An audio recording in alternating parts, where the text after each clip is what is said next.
ISO ఎలా మనం use చేస్తాం అనేది ప్రాక్టికల్ చూపిస్తాను నేను. ఇప్పుడు మీకు ఈ ఫుటేజ్ ఎలా కనిపిస్తుంది? అంత వైట్ షేడ్గా ఈ ఫ్లవర్ కానీ, ఆ పైన ఎల్లోస్ కానీ, ఈ పక్క ఆరెంజ్, స్కై బ్లూ, ఈ వైట్ దగ్గర రింగ్ టైప్ దగ్గర కానీ, ఈ గ్యాప్ ఈ ఫ్రేమ్లో అంత అసలుకి కలర్ ఫుల్ అంటే కలర్ అంతా ఫిల్ కాలేదు, అంత షేడ్ అయిపోయింది అనమాట.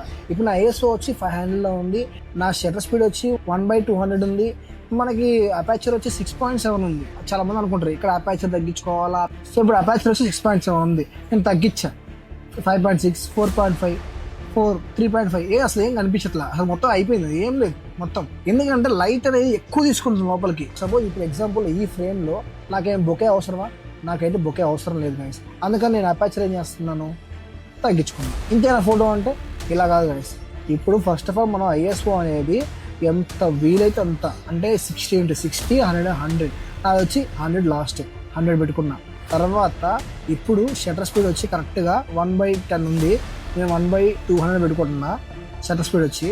సో ఇది నార్మల్ క్యాప్చర్ చేస్తుంది. ఇప్పుడు అపాచర్ 11 ఉంది కదా, ఈ 11ని నేను కాస్త తగ్గిస్తున్నాను. 5.6, 4.5.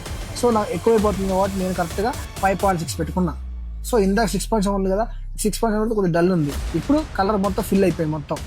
ఇప్పుడు ఈ ఫ్రేమ్లో కలర్స్ అన్ని నీట్గా క్లీన్ కనిపిస్తుంది. గైస్, మీ కెమెరా సెట్టింగ్స్ గురించి మరింత ఇన్ఫర్మేషన్ కావాలంటే కింద లింక్ ఇస్తాను, వెళ్ళి చూసేయండి. లేదంటే మన ఛానల్లో ఫుల్ వీడియో ఉంటుంది, వెళ్ళి చూసేయండి. ఇలాంటి షార్ట్ ఫార్మాట్ ఇన్ఫర్మేషన్ కోసం మన ఛానల్ని సబ్స్క్రైబ్ చేసుకోండి గైస్. ఓకేనా? Thanks for watching.